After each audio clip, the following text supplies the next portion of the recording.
Catch my breath there. All right, let's call to order the December 10th Lititz Borough Council meeting.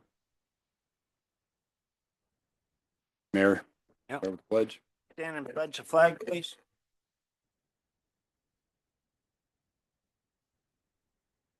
I pledge allegiance to the flag of the United States to the republic and one nation under God, indivisible. Justice.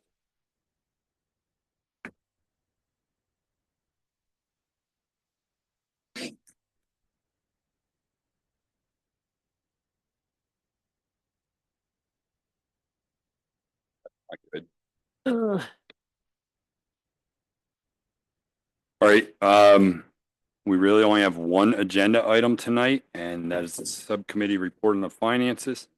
Comments, so Ken, I'll turn the meeting over to you. Thank you, Steve. Hey, good evening, everybody. We're glad you're here. Tonight is all about having a chance just to go through the 2025 Lititz Borough budget. We've had one meeting in November presenting the budget, and then we've also got that budget advertised. And so hopefully you've had a chance to see it online or get a copy here at the borough. So this gives you a chance to see some of the things that we were talking about last month and have a conversation together. So just want to restate where we go from here. Tonight's a Q&A, and we would certainly welcome any questions. We'll do our best to answer that question tonight. If we can't get the answer, we'll have it for you at the council meeting, which is next week. Next week, Tuesday evening, we would like to have all of our discussions finalized and be able to approve a budget and then move forward for 2025. And I think that's the pathway forward we have. So good to see everybody here. Glad you guys made it. Good to be here. Yep. So I think the normal questions format we'll go forward with like we do before, always. Okay. All right. Good evening. We're open for questions.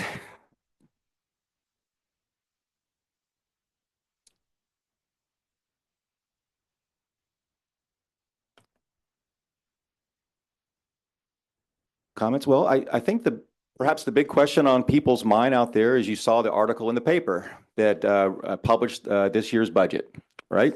And so right now, Lititz Borough is publishing a budget that's $909,000 in a deficit position. And so that is a talking point here. Over the last 3 years, or last 6 years, we've seen rising costs, but the last 3 have been double digit. Just share some numbers with you. In 2023, our expenses rose 13%, and that was an $879,000 increase. In 2024, our expenses rose 18%. That was $1.3 million increase. And projected for next year, we have expenses rising a little over $800,000. This is something that council has recognized over the last few years, but now it's rather these double-digit increases do not match our revenue increases, where we've tried to keep them as competitive as possible. We use grants. We've had minimal tax increases to meet our needs. So I think we've managed things as best we can. But there's a story here, and that's expenses are going up. If you look at the budget lines, Rob, how many budget lines do we have? What's the actual number? All right, 216. Just to be clear, every one of those are up. The different degrees of expenses. Labor, you can look at cost of chemicals, you can look at cost of services, and it's something that we're dealing with all across the board. This year's budget takes care of people, it takes care of obligations, and it takes care of future development. And there's a lot of things that we can be excited about. Lititz is an exciting place. It's a destination. It's thriving. And so the decisions that we make together with your input helps us develop a thriving community. Efficient roads, well-maintained roads help our property values. Parks and public spaces to gather and enjoy people's company is important. These are all things that make Lititz an attractive spot, and we're working hard to make sure that happens. Our services, our fire services, our police services, these are essential to helping us be a safe and attractive community. There's a lot of things that go into this year's budget to make it what it is today. So Ken, I just want to point out one other thing on the budget. Our projected fund balance is what, 24% this year, but when you look at 26, it goes down to 12. So that's something we just need to be aware of. We're going to make it through this year, but we have some challenges going forward. And so I think having these conversations right now are really important. And, you know, we can get this budget approved, but that doesn't mean that the conversation stops. And when we get to the final approval of the budget next week, I think there's some additional things we can say to make sure that we find a way to operationalize our conversation about expenses for next year going forward. Agreed.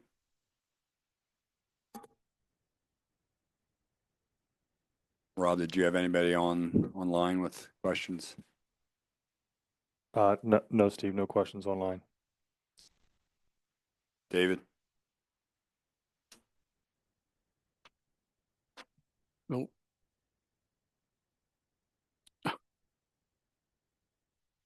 Thank you for your time, Ken, and appreciate your comments. Dave Carson of 226th Street. Hopefully I get a chance to have a conversation since that's what you asked for and not get cut off like I usually do.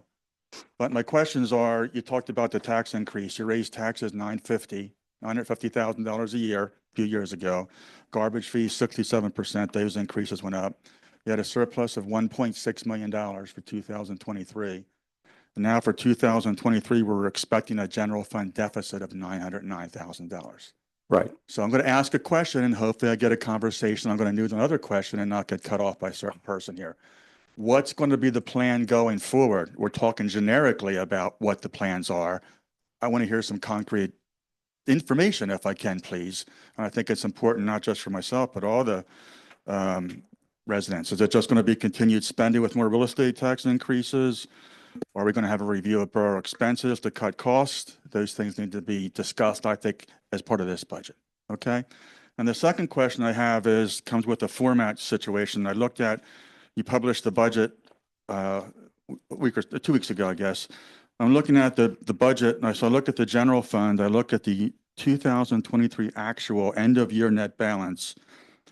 It says $3,622,461. Then I look at the beginning balance for 2024 estimated end. So I'm assuming that's actual as well. There's a difference of that number is $3,307,885. Difference of $314,000. And if I look at the other funds, capital improvement, they're all the same. The 2023 end of year net balance does not agree with the 2024 beginning balance. So I went back and looked at prior budgets when Sue Barry was here, and those numbers did agree. So I'm kind of asking, number one, was there a format change? Number two, why are they not agreeing? I mean, it seems to me the end of December 31st should be the same as January 1st, the same number. So my point is also, if you're going to be sitting here making determinations about fund balance percentages of revenue, do we have accurate fund balances? I mean, 2023 numbers were $300,000 off just for general fund. In the capital improvements fund, it's $167,000 off. Park fund, it's off $330,000. So those are significant numbers. So I'm not nitpicking. I'm just asking why they're not the same. I look at prior years and they were the same. Change, questions. What's the answer? So I raised two questions. Hopefully we can have a conversation amicably, which that's what I'm here for. All right. Thank you. Thank you for your questions. Let's do the second one first. Okay. Rob, Dave brings up a good question. When we look at that end of year balance, doesn't that have something to do with the year end with Ephrata National Bank? Yep.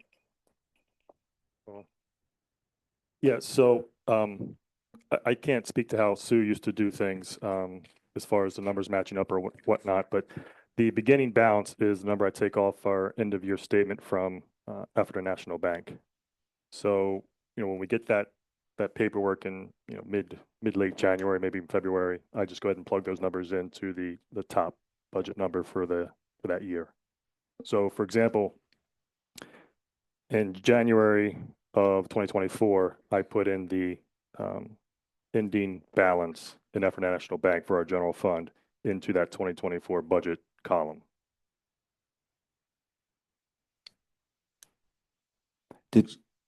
So we should, Would the same be with the other funds that Dave was mentioning? Yeah, I do that across with all the different funds because in Effort National Bank, we have a different account in each one of those funds. So you get a statement, an end of year statement for each one of those accounts. as a CPA, it doesn't make sense to me. December 31st rolls to January 1st. Why is there a difference of, in general fund, 314,576? I mean, end of year, your numbers, end of year 2023 balance is 3,622,461. Beginning balance for 2024 is 3,307,885. Where did 314,576 go? I mean, it seems to me that just rolls over. I mean, I'm not asking for putting anybody in a spot. I'm just asking prior years, they agreed. Hmm. So maybe that's something that needs to be looked at now and into the future going forward. Thank you. Okay, well, Appreciate thank it. you. As far as your first question, Dave, it's a good question. Thank you for asking it. Thank you. And it's not something that we don't know about. We've been looking at that for the last year about just the rising expenses and being able to balance that with the needs of the community. So I'm not going to be able to give you an answer that you like tonight, but we are working on a plan that's going to be visible to everybody as we go through next year. Okay. So we're aware of it, and Okay. it's something that we're calling out. We've called out a couple meetings Okay. recognizing that. So the residents will get some input possibly on that and some opportunity to hear You bet. in the next few months. We're starting right away. I don't know that we're going to have all the answers for No, you, nobody's but asking- it'll be a conversation that we'll use to help develop during the budget season. And as we look forward, much like Jerry has explained, we see the future and we want to make sure we're ready to take care of all the needs of our community. Okay, the budget season is not till next fall. So Mhm. we're going to be 6 to 7 or 8 months into next year. Seems to me that should be something you should be looking at now. And Absolutely. We are. We are. Okay, but has there been any kind of public input potentially from that? I mean, Well, if you continue down these paths, there's going to be another huge tax increase. That's the only way to balance it. You said the expenses, either reduce the expenses or increase the revenue. there's some milestones that I can think of off the top of my head tonight that are going to come up. One's in January as we renegotiate our trash fees and stuff like Okay. that. We've already had some nice progress made on our water and sewer fees. Mhm. And, we're not raising those, I but understand. Dave, here's what's interesting. There's been some really good work with our financial advisor on what the capital costs are needed to keep our water and our sewer plant. So yes, we will be having discussions when information is available that will help us understand our true cost. This is something we haven't always done before, Okay. looking at the future of our plants where there's large expenses. So to your point, I can share as information becomes available with everybody, how the situation's changing, what our game plan could Okay. be, and options we may have. Okay, I'm specifically looking at the general fund, though. I'm not talking about the plants. I mean, that's a different fund. So one suggestion, I met with Jerry a few months ago, with the Warwick School District has like a finance and legal committee that residents come in and maybe provide some input. They have a bunch of other committees. That's something that might be of interest in the future of bringing residents to work with the committee members on various things. Obviously, that's a management thing. So anyway, I appreciate your time. I thank you for the conversation. Hey, good question. Thank you. Thanks for coming. Thank you. David, one of the things we talked about is throughout this year, as we look at our financial statements, to make sure that we spend some time just taking a hard look at those Okay. as we go through it. The other thing, just wanted to remind you, we're in the middle of putting together some really great processing for things. For example, this past year, we did that capital Policy.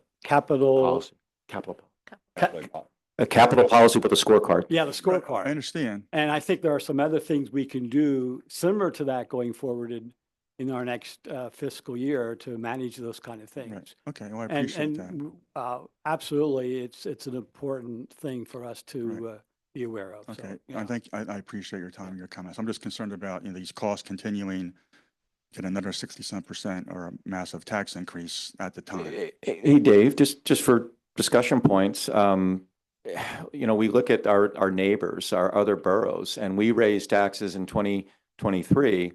But, it was this past year that 9 out of 19 started to raise some of their millage rates I as well. So understand. we're all facing some of the same things, and I'm sure you are at home with some of our expenses. So it's a common thread that everybody's having to deal with. Not to argue, but I saw Columbia was the highest, 25%. 25 is a lot lower than 63. Okay, so it's a big difference. I don't want to belabor the point, but I do appreciate it. And if someone can let me know about the format as to why the ending year balances don't agree with the beginning balances, I think that's just basic accounting.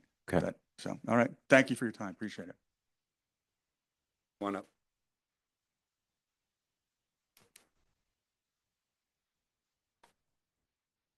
Hi, Bev Hostler, 444 South Walnut Street in Lititz. When I look at this budget, I just have one question. Are we kicking the can down the road? Bev, good evening. Thanks for coming.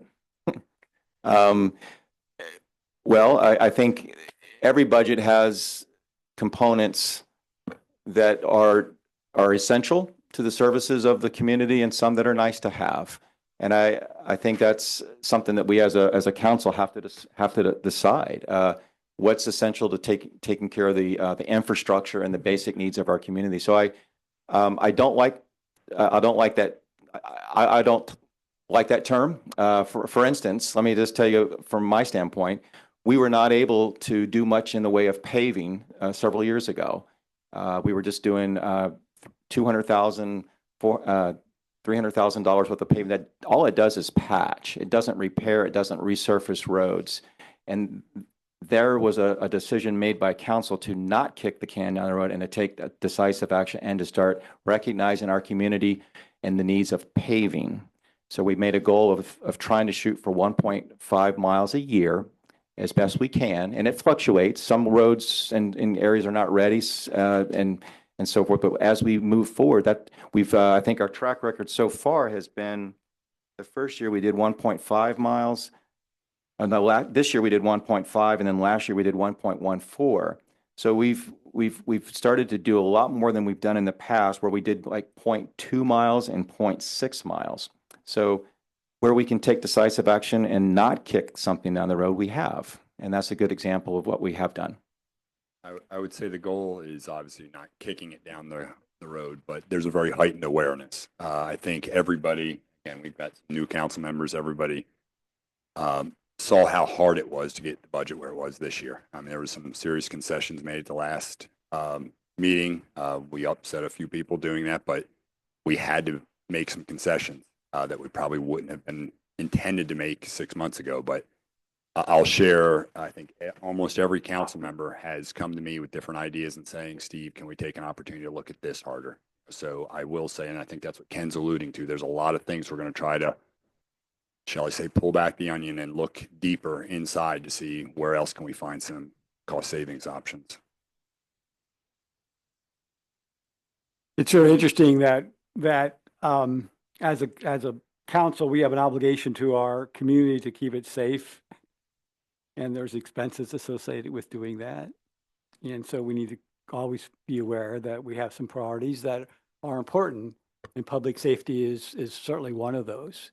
And as we look at the future, we have to be aware of those costs that our citizens demand in terms of having a safe community.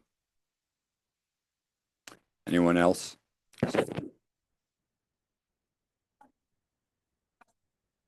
Whichever. Comments, questions, come on up. Carolyn Rice, I'm the director of the Lititz Public Library, and I'm sorry, we lost all power, so that's why I was in and out.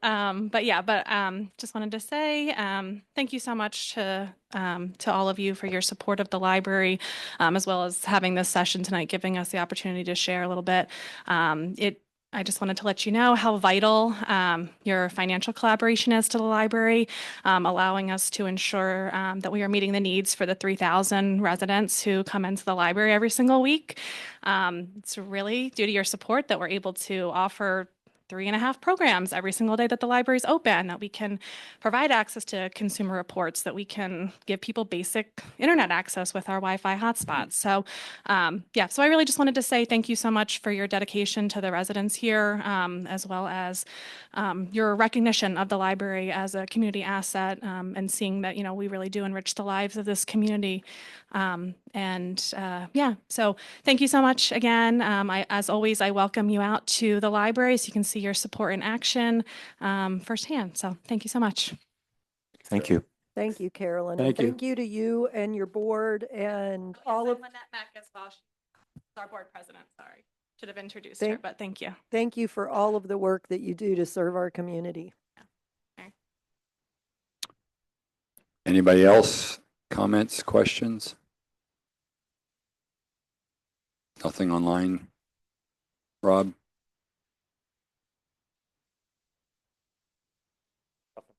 Okay. Ken, do you have any closing words? Well, I do. I'm grateful for, we had 3 new members of the team this year, and each of them participated and got up to speed quickly and gave valuable input. And thank you for that. Rob, you and the staff, we want to say thank you as well for the work that was done. Some conversations were not easy, but we got through it, and I'm grateful for that. Next Tuesday night, we'll present the budget for approval and move forward. Yep. Okay. Motion to adjourn? Second.